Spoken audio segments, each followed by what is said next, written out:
to make you go live through it again. Can you, at the same time, give us a sense of what happened that night? Well, again, we were at the concert and it was just going as a normal concert would. Everyone's enjoying themselves, dancing, singing along, and suddenly we hear this scuffle behind us. We were standing just inside the main entrance doors because we kind of wanted to not go too deep into the area, just wanted to be able to leave later on. And suddenly this burst of what we thought were firecrackers initially, and it turned out obviously to be gunfire. Lots of people fell, when a surge of bodies fell because obviously they'd been shot at that point, and they landed on us and other people. We tried to stand up, and everyone else did as well, and try and move, and then suddenly there was another burst of gunfire, and at that point everyone lay still and motionless on the ground while probably coming to terms with what was actually happening at that point.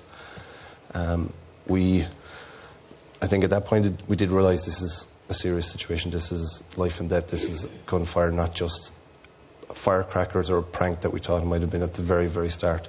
So I think everybody in the venue realised that at the time, and everyone's kind of laying quiet and kind of motionless. It was an eerie silence had taken over the place from the kind of bustling noise that you'd have at a concert literally moments before.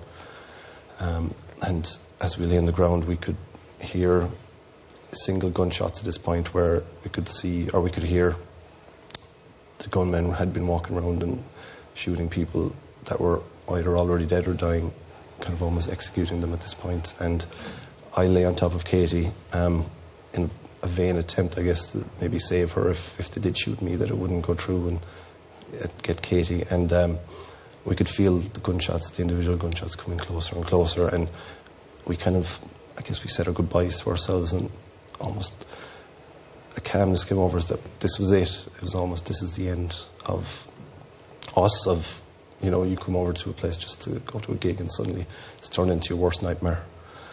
And at that point, the gunmen literally walked within feet of us and must have thought we were perhaps already dead, didn't shoot us, and went past and up to another area, and we could hear further gunshots there.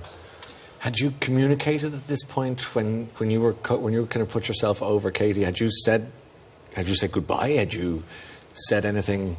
Oh yeah. Could you tell me what you said?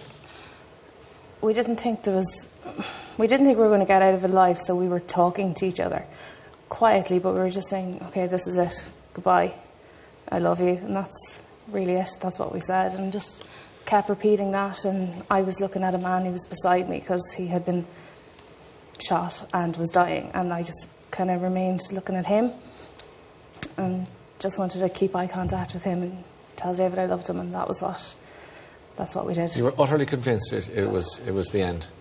I definitely think I was at that point, and I think you were too. You were shot? At that time I was, but I was laying on the floor, so I think I might have thought it was an ankle twist or a broken ankle. I didn't realise it was an actual gunshot at that point because I was laying flat, and it wasn't until, again, moments after the gunman walked past, I just saw an exit door open and some street light flood in, and about 15 to 20 people got up to go, and I could see it, but Katie couldn't because she was obviously facing the opposite way.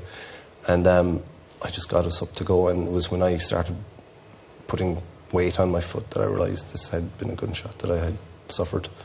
And you had been shot, can I ask you where, David? Yeah, in my left foot on the instep. It had gone straight through and basically exploded my foot and shattered every bone pretty much in the foot.